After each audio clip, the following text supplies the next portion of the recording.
दोस्तों, क्या आप भी IC38 इंश्योरेंस एग्जाम की तैयारी कर रहे हैं और आप इस एग्जाम को पहले अटेम्प्ट में पास करना चाहते हैं? तो ये रहे वो सवाल जो कि इस एग्जाम में लगातार रिपीट हुए हैं। चलिए चलते हैं हम लोग पहले सवाल पे। निम्न में से कौन सा पक्ष जीवन बीमा के योग्य नहीं है? ऑप्शन है ए व्यवसाय मालिक, बी नाबालिग, सी गृहिणी, डी सरकारी कर्मचारी। तो दोस्तों, इसका जो सही जवाब है वो है बी नाबालिग। कि नाबालिग जो होते हैं उनको जीवन बीमा नहीं दिया जाता है। बी अपनी बीमा पॉलिसी के संबंध में शिकायत रखने वाला एक ग्राहक डैश के माध्यम से IRDA में संपर्क कर सकता है। ए IGMS, बी जिला उपभोक्ता फोरम, सी बीमा लोकपाल, डी IGMS या जिला उपभोक्ता फोरम या बीमा लोकपाल। तो दोस्तों, इसका जो सही जवाब है वो है IGMS। IGMS जो है IRDA द्वारा दिया हुआ एक वेबसाइट है जहाँ पे जाके जो है कोई भी बीमा धारक जो है अपनी कंप्लेंट को रेज कर सकता है। अगर उसके साथ कोई मिस सेलिंग हुई है, कोई फ्रॉड हुआ है, उस सब चीज़ों को रेज करने का एक जो वेबसाइट है जिसे IGMS कहते हैं। नेक्स्ट, IGMS को विस्तृत करें। ऑप्शन दिया है यहाँ पे insurance grievance management system, B integrated grievance management system, C Indian grievance management system, D intelligent grievance management system. तो दोस्तों, इसका जो सही जवाब है वो है option B integrated grievance management system. Next सवाल पे चलते हैं। डैश का अधिकार क्षेत्र उन मामलों से है जहां वस्तुओं या सेवाओं का मूल्य और क्षतिपूर्ति का दावा 20 लाख रुपए तक है। ऑप्शन दिया है यहाँ पे ए उच्च न्यायालय, बी जिला फोरम, सी राज्य आयोग, डी राष्ट्रीय आयोग। दोस्तों, यहाँ पे बात की जा रही है कि अगर कोई क्लेम का अमाउंट 20 लाख रुपए तक का है और वहाँ पे कोई प्रॉब्लम्स आ रही है कि इंश्योरेंस कंपनी क्लेम नहीं दे रही है, तो जब बात 1 रुपए से लेके 20 लाख रुपए तक की हो तो जो है आप सबसे उच्च न्यायालय में तो नहीं जाएंगे, तो आप कहाँ जाएंगे? ऑप्शन बी में जाएंगे, जिला फोरम के पास, कि जब बात 20 लाख या उससे कम की हो तो। नेक्स्ट सवाल पे चलते हैं। इनमें से कौन सी उपभोक्ता शिकायत निवारण एजेंसी 20 लाख से 100 लाख रुपए तक की उपभोक्ता विवादों पर ध्यान देगी? ऑप्शन है ए उच्च न्यायालय, बी जिला फोरम, सी राज्य आयोग, डी राष्ट्रीय आयोग। तो दोस्तों, इसका जो सही जवाब है वो है सी राज्य आयोग। नेक्स्ट, इनमें से कौन सा कथन बीमा लोकपाल के क्षेत्र अधिकार के संबंध में सही है? ऑप्शन है ए बीमा लोकपाल का राष्ट्रीय अधिकार क्षेत्र है, बी बीमा लोकपाल का राज्य स्तरीय अधिकार क्षेत्र है, सी बीमा लोकपाल का जिला स्तरीय अधिकार क्षेत्र है, डी बीमा लोकपाल केवल निर्दिष्ट क्षेत्रीय सीमाओं के भीतर काम करता है। तो दोस्तों, इसका जो सही जवाब है वो है ऑप्शन डी कि बीमा लोकपाल जो होता है वो निर्दिष्ट क्षेत्रीय सीमाओं के भीतर काम करता है। और यही कारण है कि अगर आपको इंश्योरेंस से रिलेटेड कोई कंप्लेंट रेज करनी हो तो आपको अपने नज़दीकी बीमा लोकपाल के पास जाना होता है, तभी जो है आपकी प्रॉब्लम को सुना जाएगा। अन्यथा अगर आप कहीं दूर बैठे किसी बीमा लोकपाल के पास जाएंगे तो वो जो है आपकी प्रॉब्लम में आपकी मदद नहीं कर सकता। नेक्स्ट, बीमा लोकपाल के पास शिकायत कैसे की जाएगी?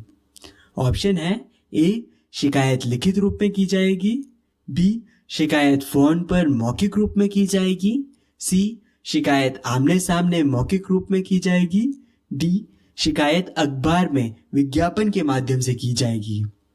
तो दोस्तों, इसका जो सही जवाब है वो है शिकायत लिखित रूप में जो है की जाएगी। यहाँ पे आप जो है डायरेक्टली नंबर आपको भले ही मिल जाएगा कहीं पे इंटरनेट पे, बट आप इनडायरेक्टली जो है मौखिक रूप में बात करेंगे तो आपका काम नहीं होगा। आपको जो शिकायत है उसे लिखित रूप में देना होगा। नेक्स्ट, एक बीमा लोकपाल से संपर्क करने का समय सीमा क्या है? ए बीमा कंपनी द्वारा शिकायत की अस्वीकृति के 2 वर्ष के भीतर, बी बीमा कंपनी द्वारा शिकायत की अस्वीकृति के 3 वर्ष के भीतर, सी बीमा कंपनी द्वारा शिकायत की अस्वीकृति के 1 वर्ष के भीतर, डी बीमा कंपनी द्वारा शिकायत की अस्वीकृति के 1 माह के भीतर। तो दोस्तों, इसका जो सही जवाब है वो है कि बीमा कंपनी द्वारा शिकायत की अस्वीकृति के 1 वर्ष के भीतर ही आपको इसे रेज करना पड़ेगा।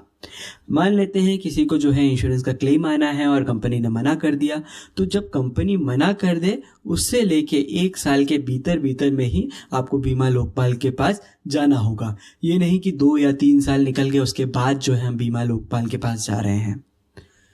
नेक्स्ट, इनमें से कौन सी लोकपाल के पास शिकायत करने के लिए पूर्व आवश्यकता नहीं है?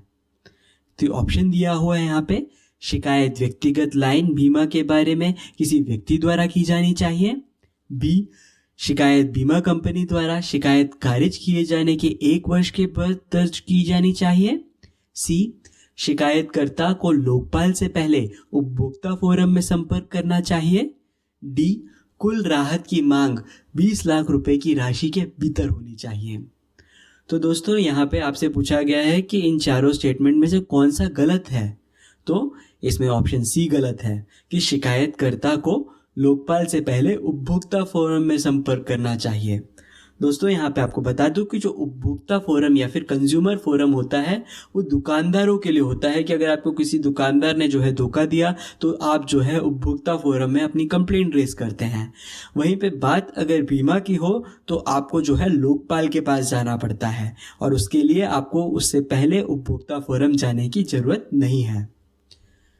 नेक्स्ट, भारत में कितने बीमा लोकपाल के कार्यालय हैं? ऑप्शन है ए 12, बी 15, सी 17, डी 19। तो दोस्तों इसका जो सही जवाब है वो है ऑप्शन सी 17। नेक्स्ट, इनमें से कौन सा बीमा पॉलिसी से संबंधित शिकायत दर्ज कराने के संबंध में ग्राहक के लिए सबसे उपयुक्त विकल्प होगा? ऑप्शन है ए पुलिस, बी सर्वोच्च न्यायालय, सी बीमा लोकपाल, डी जिला न्यायालय। तो दोस्तों इसका जो सही जवाब है वो है सी बीमा लोकपाल। अगर कोई भी कंप्लेंट रेज करनी है तो बीमा लोकपाल के पास जाइए, ना कि पुलिस या फिर सर्वोच्च न्यायालय के। नेक्स्ट, बीमा धारक और बीमाकर्ता के आपसी समझौते द्वारा मध्यस्थ और परामर्शदाता के रूप में संभव शर्तों को भीतर कार्य कर सकता है। ऑप्शन है ए बीमा लोकपाल, बी उपभोक्ता संरक्षण अधिनियम, सी IGMS, डी ग्राहक शिकायत निवारण। तो दोस्तों इसका जो सही जवाब है वो है ए बीमा लोकपाल। बीमा लोकपाल जो है एक मध्यस्थ का काम करता है बीमा धारक और बीमाकर्ता के बीच में, जिससे कि जो है जो भी प्रॉब्लम है इन लोग के बीच में उसे सॉल्व किया जा सके और जो है एक प्रॉपर सोल्यूशन दिया जाए। नेक्स्ट, निम्नलिखित में से वह कौन सा पारंपरिक विधि है जो किसी व्यक्ति के कितना बीमा की आवश्यकता है वो निर्णय करने में मदद करता है? ऑप्शन ए मानव आर्थिक मूल्य, बी जीवन मियादी प्रस्ताव, सी मानव जीवन मूल्य, डी भावी जीवन मूल्य। तो दोस्तों इसका जो सही जवाब है वो है सी मानव जीवन मूल्य या फिर ह्यूमन लाइफ वैल्यू। आप जानते हैं जब भी कोई व्यक्ति आपके पास इंश्योरेंस लेने आएगा तो आप सबसे पहले देखेंगे कि उस व्यक्ति को कितने इंश्योरेंस की जरूरत है। क्या आपको लगता है सबको 2 से 3 करोड़ रुपए का इंश्योरेंस कवर होना चाहिए? जी नहीं, ये जो है एक कैलकुलेशन होता है ह्यूमन लाइफ वैल्यू का, जहाँ पे हम देखते हैं कि एक व्यक्ति की पूरे 1 साल में कितनी इनकम आ रही है और उसे जो है वो उनके आने वाले रिटायरमेंट तक के टाइम को से मल्टीप्लाई करते हैं और उससे जो है हम ह्यूमन लाइफ वैल्यू या फिर मानव जीवन मूल्य निकालते हैं और उस आवश्यकता के हिसाब से ही हम किसी को इंश्योरेंस सजेस्ट करते हैं। आइए अब हम नेक्स्ट सवाल में चलते हैं। निम्नलिखित बीमा योजनाओं में से इसमें बचत का तत्व बहुत कम अथवा कुछ भी नहीं होता है। दोस्तों इनमें से कौन सी ऐसी बीमा योजना है जहां पे कोई बचत या सेविंग नहीं होती, यानी कि कोई मैच्योरिटी पे पैसा नहीं मिलता? ए मियादी बीमा योजना, बी एंडोमेंट योजना, सी आजीवन योजना, डी मनी बैक योजना। दोस्तों इसका जो सही जवाब है वो है मियादी बीमा योजना या फिर टर्म इंश्योरेंस। टर्म इंश्योरेंस या फिर मियादी बीमा योजना में आपको कोई भी जो है मैच्योरिटी पे पैसा या सेविंग नहीं मिलती है। इन केस अगर डेथ होती है उस टर्म के दौरान तो जो है पैसा दिया जाता है, अन्यथा कुछ नहीं मिलता। नेक्स्ट, घटती मियादी बीमा में प्रीमियम भुगतान का समय के साथ डैश है। ए बढ़ता है, बी घटता है, सी स्थिर रहता है, डी वापस किया जाता है।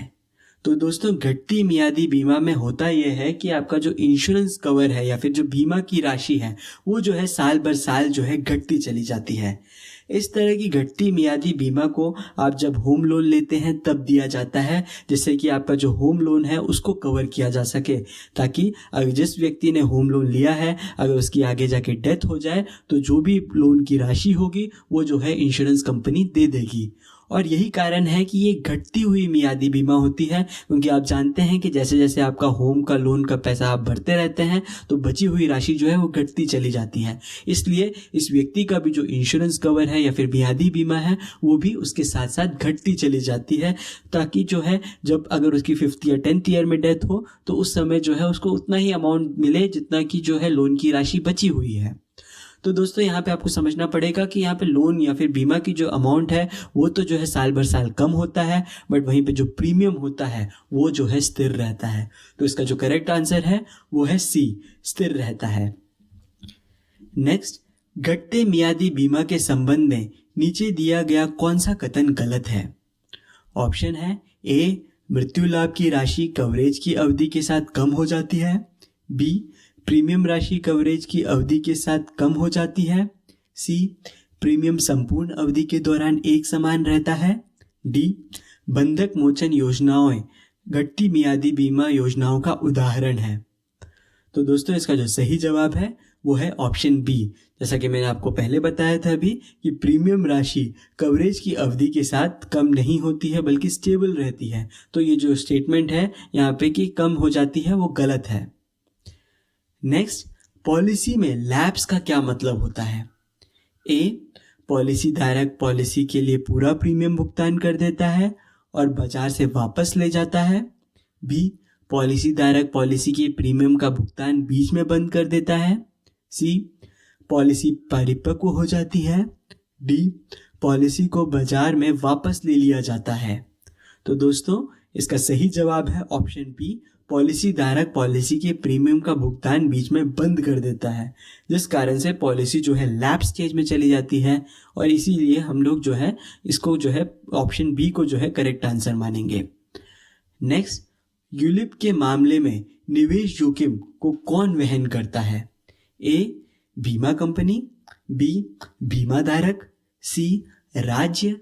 D, IRDA। दोस्तों यूलिप जैसे प्लान में आपके जो पैसे होते हैं वो मार्केट में निवेश किए जाते हैं और यही कारण है कि थोड़ा जोखिम भरा होता है।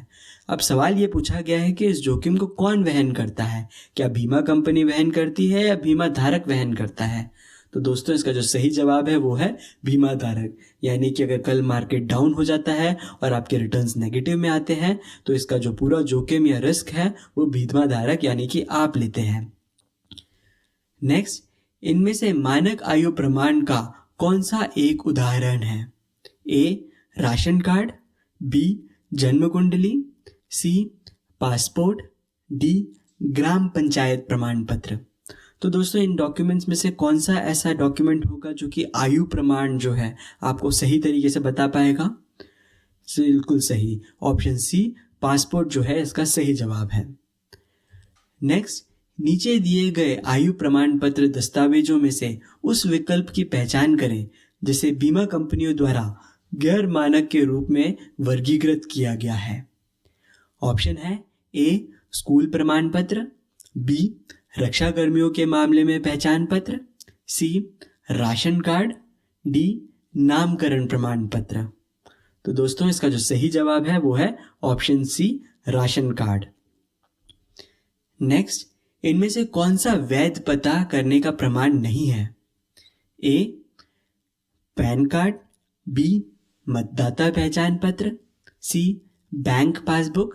D, driving licence. तो दोस्तों इसका जो सही जवाब है वो है पैन कार्ड। पैन कार्ड में जो है आपका पता या फिर एड्रेस जो है नहीं रहता है, इस वजह से ये एक वैध पता करने का प्रमाण पत्र नहीं है। नेक्स्ट, जोखिम पूलिंग के जरिए किए जाने वाले जोखिम ट्रांसफर को डैश कहते हैं। 1, बचत। 2, निवेश। 3, बीमा। 4, जोखिम घटाना। तो दोस्तों इसका जो सही जवाब है वो है ऑप्शन 3, बीमा। नेक्स्ट, आधुनिक बीमा कारोबार की शुरुआत डैश से हुई। एक, बाटमरी, टू, बायलॉइड्स, थ्री, रोड्स, फोर्थ, मल्होत्रा समिति। तो दोस्तों इसका जो सही जवाब है वो है लॉयड्स। लॉयड्स में जो है ये बीमा का जो कारोबार है उसकी शुरुआत हुई थी। इसकी एक बहुत ही अच्छी स्टोरी है जहाँ पे जो है बहुत सारे जहाज हुआ करते थे और ये जहाज जो है आए दिन आग या फिर डूब जाया करते थे, जिसके चलते जो है ये जितने भी जहाज के जो ओनर्स थे इन सब लोगों ने मिलकर लॉयड्स में एक समिति बिठाई और उन्होंने डिसाइड किया कि अगर कल किसी का भी जहाज अगर डूबता है तो बाकी सभी लोग मिलकर उसको जो है पैसा देंगे। और वहीं से दोस्तों आधुनिक बीमा की कारोबार की शुरुआत हुई। नेक्स्ट, निम्नलिखित में से कौन सा कथन सही है? एक, बीमा आस्ति की सुरक्षा करता है। दो, बीमा हानि को रोकथाम करता है। थ्री, बीमा हानि की संभावनाओं को कम करता है। फोर, संपत्ति की हानि होने पर बीमा भुगतान करता है। तो दोस्तों इसका सही जवाब है ऑप्शन 4, संपत्ति की हानि होने पर बीमा भुगतान करता है। नेक्स्ट, निम्नलिखित में से कौन सा कथन सही है? एक, बीमा कुछ लोगों की हानि को बहुत लोगों द्वारा आपस में बांटने की विधि है। दो, बीमा एक व्यक्ति के जोखिम को किसी अन्य व्यक्ति के पास अंतरित करने की विधि है। थ्री, बीमा बहुत लोगों की हानि को कुछ लोगों द्वारा आपस में बांटने की विधि है। फोर्थ, बीमा कुछ व्यक्तियों के लाभ को कई व्यक्तियों के अंतरित करने की विधि है। तो दोस्तों इसका जो सही जवाब है वो है ऑप्शन 1, बीमा कुछ लोगों की हानि को बहुत लोगों द्वारा आपस में बांटने की विधि है। नेक्स्ट, बीमाकर्ता या इंश्योरर को जोखिम ट्रांसफर करने पर यह डैश संभावना हो जाती है। एक, हमारा अपनी संपत्ति के प्रति लापरवाह होना। दो, हानि की स्थिति में बीमा से धन प्राप्त करना। तीन, हमारी संपत्तियों से निहित संभावित जोखिमों को अनदेखा करना। चार, शांतिपूर्वक अपने कारोबार को और अधिक प्रभावी बनाने की योजना करना। तो दोस्तों इसका सही जवाब है ऑप्शन 4, शांतिपूर्वक अपने कारोबार की और अधिक प्रभावी बनाने की योजना करना। इसमें जो है आप लोगों से कहा गया है कि अगर हम लोग एक बार इंश्योरेंस ले लेते हैं तो इसका क्या ये मतलब होता है कि अब हम अपनी संपत्ति की तो जो है लापरवाह हो जाएं? नहीं, हम लोग इंश्योरेंस लेते हैं ताकि जो है हमें एक शांति मिले, हमें पीस मिले और हम अपने बाकी कारोबार को जो है और अच्छे से फोकस करके जो है बड़ा कर सकें। नेक्स्ट, बीमाकर्ता जोखिम स्वीकरण के पूर्व संपत्ति के सर्वेक्षण और निरीक्षण की व्यवस्था क्यों करते हैं? एक, मूल्यांकन के प्रयोजन हेतु जोखिम आंकलन करने के लिए। दो, यह जानने के लिए कि बीमित की संपत्ति को खरीदी कैसे की है। तीन, यह जानने के लिए कि क्या अन्य बीमाकर्ताओं ने भी संपत्ति का निरीक्षण किया है। चार, यह जानने के लिए कि क्या पड़ोस की संपत्ति को भी बीमित किया जा रहा है। तो दोस्तों इसका सही जवाब है एक, मूल्यांकन के प्रयोजन हेतु जोखिम आकलन के लिए किया जाता है। नेक्स्ट, 400 घरों में प्रत्येक का मूल्य 20,000 रुपए है। औसतन 4 घरों में प्रति वर्ष आग लग जाती है जिससे कुल 80,000 रुपए की हानि होती है। इस हानि को क्षतिपूर्ति के लिए प्रत्येक घर के मालिक को वार्षिक रूप में कितना अंशदान करना होगा? तो दोस्तों यहाँ पे बात की गई है 400 घरों की और ये जो सवाल है दोस्तों आपको पहले ही बता दो कि बहुत बहुत बार रिपीट हुआ है। तो इसके जो है आप कैलकुलेशन को अगर आप अच्छे से देखिएगा कि टोटल जो है यहाँ पे 400 घर हैं और इसमें हर एक घर का जो प्राइस है वो 20,000 रुपये है और औसतन जो है 4 घरों में जो है हर वर्ष जो है आग लगती है जिसमें जो है 80,000 रुपये का खर्चा आता है। तो टोटल खर्चा हर साल 80,000 रुपये का है और टोटल घर कितने हैं? 400। तो 80,000 को जो है आप 400 से डिवाइड करेंगे तो आपको निकल कर आएगा 200 रुपये। तो हर अगर एक व्यक्ति 200 रुपये की अंशदान करता है तो जो है इन 4 घरों में 20-20 हज़ार रुपये की जो राशि है वो बांटी जा सकती है। नेक्स्ट, बीमा के संदर्भ में जोखिम अपने पास रखना ऐसी परिस्थिति की ओर संकेत करता है जहां ऑप्शन 1, हानि या नुकसान की संभावना नहीं है। 2, हानि उत्पन्न करने वाली घटना का कोई मूल्य नहीं है। 3, संपत्ति को बीमा की सुरक्षा प्राप्त है। 4. व्यक्ति स्वयं ही जोखिम और उसके प्रभाव को झेलने का निर्णय लेता है। तो दोस्तों इसका सही जवाब है ऑप्शन 4 कि व्यक्ति स्वयं ही जोखिम एवं उसके प्रभाव को झेलने का निर्णय लेता है। नेक्स्ट, डैश एक ठोस वस्तु नहीं है। ऑप्शन 1 मकान, 2 बीमा, 3 मोबाइल फोन, 4 एक जोड़ी जीन्स। तो दोस्तों इसका जो सही जवाब है वो है बीमा। कि बीमा जो होता है एक प्रॉमिस होता है, इसको आप छू नहीं सकते हैं। वहीं पे बाकी सारी जो चीज़ें यहाँ पे बताई गई है जैसे जीन्स हो गया, मोबाइल फ़ोन हो गया, मकान हो गया, इसको आप जो है हाथ से छू सकते हैं। नेक्स्ट, डैश सेवा की गुणवत्ता का एक सूचक नहीं है। 1 चतुराई, 2 विश्वसनीयता, 3 सहानुभूति, 4 प्रतिक्रियाशीलता। तो दोस्तों इसका जो सही जवाब है वो है 1 चतुराई। कि अगर आप जो है चतुराई करते हैं अपने दोस्तों के साथ, अपने जो है इंश्योरेंस के जो आपके कस्टमर्स हैं उनके साथ, तो ये जो है गुणवत्ता का सूचक नहीं है। नेक्स्ट, भारत में डैश बीमा अनिवार्य है। 1 मोटर तृतीय पक्ष दायित्व, 2 मकानों के लिए अग्नि बीमा, 3 घरेलू यात्रा के लिए यात्रा बीमा, 4 व्यक्तिगत दुर्घटना। तो दोस्तों इसका जो सही जवाब है वो है मोटर तृतीय पक्ष दायित्व। नेक्स्ट, उपभोक्ता संरक्षण अधिनियम के संबंध इससे हैं। 1 बीमा कंपनियों के खिलाफ शिकायत, 2 दुकानदारों के खिलाफ शिकायत, 3 ब्रांड के खिलाफ शिकायत, 4 बीमा कंपनियां ब्रांड और दुकानदारों की तरफ शिकायत। तो दोस्तों इसका जो सही जवाब है वो है कि बीमा कंपनियों, ब्रांड और दुकानदारों के खिलाफ शिकायत के लिए उपभोक्ता संरक्षण अधिनियम बनाए गए हैं। नेक्स्ट, ग्राहक संबंध में पहली धारणा बनाई जाती है।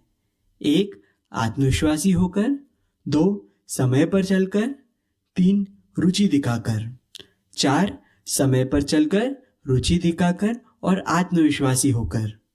तो दोस्तों इसका जो चौथा जो ऑप्शन है वो करेक्ट है कि ये सभी चीज़ें अगर आप करते हैं तो इससे आपके जो ग्राहक संबंध हैं वो बेहतर होते हैं। नेक्स्ट, सही कथन को चयन करें। 1 बीमा बेचते समय नैतिक आचरण असंभव है, 2 नैतिक आचरण बीमा एजेंटों के लिए आवश्यक नहीं है, 3 नैतिक आचरण एजेंट और बीमाकर्ता के बीच विश्वास बढ़ाने में मदद करता है, 4 नैतिक आचरण की अपेक्षा केवल शीर्ष प्रबंधन से की जाती है। तो दोस्तों इसका जो सही जवाब है ऑप्शन 3 नैतिक आचरण एजेंट और बीमाकर्ता के बीच में विश्वास बढ़ाने में मदद करता है। नेक्स्ट, सक्रिय रूप से सुनने में शामिल है। 1 वक्ता की ओर ध्यान देना, 2 कभी कभी सिर हिलाना और मुस्कुरा देना, 3 प्रतिक्रिया देना, 4 वक्ता की ओर ध्यान देना, कभी कभी सर हिला देना और मुस्कुराना और प्रतिक्रिया देना। तो दोस्तों इसका जो 4th ऑप्शन है वो करेक्ट है। नेक्स्ट, इनमें से कौन सा नैतिक आचरण की विशेषता नहीं है? 1 ग्राहकों को एक सूचित कर निर्णय करने में सक्षम बनाने के लिए पर्याप्त खुलासा करना, 2 ग्राहक को व्यवसाय और व्यक्तिगत जानकारी की गोपनीयता को बनाए रखना, 3 अपने हितों को ग्राहक के हितों से आगे रखना, 4 ग्राहक के हित को अपने हित से आगे रखना। तो दोस्तों इसका जो सही जवाब है वो है अपने हितों को ग्राहक के हितों से आगे रखना। नेक्स्ट, किसकी वजह से स्वस्थ संबंध नहीं बन पाता है? 1 आकर्षण, 2 विश्वास, 3 संचार, 4 अविश्वास। तो दोस्तों इसका सही जवाब है अविश्वास। नेक्स्ट, निम्नलिखित में से कौन सा विकल्प वैध उपभोक्ता शिकायत के लिए आधार नहीं बन सकता है? 1 उत्पाद की MRP से अधिक कीमत वसूलने वाला दुकानदार, 2 ग्राहक को अपनी श्रेणी में सबसे अच्छा उत्पाद सलाह देने वाला दुकानदार, 3 दवा की बोतल पर एलर्जी की चेतावनी नहीं दी गई है, 4 दोषपूर्ण उत्पाद। तो दोस्तों इसका जो सही जवाब है वो है ऑप्शन 2 ग्राहक को अपनी श्रेणी में सबसे अच्छे उत्पाद की सलाह नहीं देने वाला दुकानदार। नेक्स्ट, क्या लोकपाल के पास शिकायत दर्ज कराने के लिए कोई फीस या शुल्क भुगतान करने की आवश्यकता है? ऑप्शन है 1, 100 रुपये की फीस भुगतान करने की आवश्यकता है। 2, कोई भी फीस या शुल्क भुगतान करने की आवश्यकता नहीं है। 3, मांगी गई राहत का 20% फीस रूप के भुगतान करने की जानी चाहिए। 4, मांगी गई राहत की 10% फीस के रूप में भुगतान करने की आवश्यकता है। तो दोस्तों इसका जो सही जवाब ये है कि इसमें आपको कोई भी फीस या शुल्क भुगतान करने की आवश्यकता नहीं है। नेक्स्ट, क्या निजी बीमा कंपनियों के खिलाफ शिकायत दर्ज की जा सकती है? तो दोस्तों इसमें ऑप्शन दिया है 1, शिकायत केवल सार्वजनिक बीमा कंपनियों के खिलाफ दर्ज की जा सकती है। 2, हाँ निजी बीमा कंपनी के खिलाफ भी शिकायत दर्ज की जा सकती है। 3, केवल जीवन बीमा के क्षेत्र में कार्यरत निजी बीमा कंपनियों के खिलाफ शिकायत की जा सकती है। 4, केवल गैर जीवन बीमा क्षेत्र में कार्यरत निजी बीमा कंपनियों के खिलाफ शिकायत दर्ज की जा सकती है। तो दोस्तों इसका जो सही जवाब है वो है ऑप्शन 2, हाँ निजी बीमा कंपनियों के खिलाफ भी शिकायत दर्ज की जा सकती है।